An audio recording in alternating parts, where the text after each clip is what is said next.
ان کی صلاحیتیں ہوٹلوں میں، ان کی صلاحیتیں پبوں میں، پتہ نہیں ان کی صلاحیتیں کہاں کہاں پر ضائع ہو گئی۔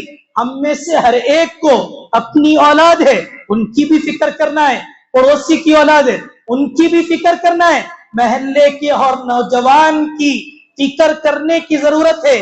یہ نوجوان وہ ہیرے ہیں جس کو چمکتا ہوا اگر آپ محنت کریں گے مستقبل میں دیکھ سکتے ہیں۔ آخری بات یہ ہے کہ قانون ہی نہیں خدا کا خوف چاہیے، قانون ہی نہیں خدا کا خوف چاہیے۔ قانون کی وجہ سے معاشرہ کبھی نہیں سدھرتا۔ اگر کوئی سی سی ٹی وی بناتا ہے تو وہ سی سی ٹی وی جام کرنے کے ایپلیکیشن کو بھی تیار کرتا ہے۔ تاریخ گواہ ہے، اینٹی وائرس وہ بنا رہے ہیں، اینٹی وائرس سے پہلے وائرس بنایا جاتا ہے پھر اینٹی وائرس بنایا جاتا ہے۔ تو قانون سے معاشرہ نہیں سدھرتا، خدا کا خوف چاہیے، اللہ کا ڈر چاہیے، دل میں اللہ کے خوف کو پیدا کرنے کی ضرورت ہے۔ چوری بھی تھمے گی، ڈکیتی بھی تھمے گی، قتل بھی تھمے گا، ظلم بھی تھمے گا، زنا بھی تھمیں گے۔ قانون سے یہ سب کبھی قابو میں نہیں آئے، نہ کبھی قابو میں آ سکتے ہیں۔ قرآنی ضابطہ چاہیے، دل میں اللہ کے خوف کا۔ دین نہ ملا تو قتل ہوں گے، دین نہ ملا تو ظلم ہوگا، دین نہ ملا تو شراب کا جام ہاتھ میں آ جائے گا، دین نہ ملا تو جوئے کی لت لگ جائے گی، دین نہ ملا گانجے کے عادی بن جائیں گے۔ قتل کے واقعات روزانہ بڑھتے جا رہے ہیں، ظلم کے واقعات روزانہ بڑھتے جا رہے ہیں۔ ان موقعوں پر ہمیں معاشرے میں قرآنی پیغامات، قتل کی سنگینی لوگوں کو سنانے کی ضرورت ہے۔ قرآن کریم کیا کہتا ہے کہ ایک آدمی کا اگر تم نے قتل کر دیا تو گویا کہ تم نے فَكَأَنَّمَا قَتَلَ النَّاسَ جَمِيعًا، سب کا تم نے قتل کر دیا۔ اسی طریقے سے وَمَنْ أَحْيَاهَا فَكَأَنَّمَا أَحْيَا النَّاسَ جَمِيعًا، کسی ایک کو تم نے باحیات باقی رکھ دیا، قتل نہیں کیا تو گویا کہ تم نے سب کو زندگی بخش دی۔ اور اس کے علاوہ دائمی عذاب ہے قاتل کے لیے، اور اس کے علاوہ اللہ کا غضب اترتا ہے، اللہ کی لعنت اترتی ہے، اللہ کی ناراضگی برستی ہے ان لوگوں پر جو قتل میں جیتے ہیں، ظلم میں جیتے ہیں۔ اسی لیے بزرگوں، اگر صلاحیتیں یاد رکھیے جہاں پر لگنا ہے وہاں پر نہیں لگے گی تو یہیں پر لگے گی۔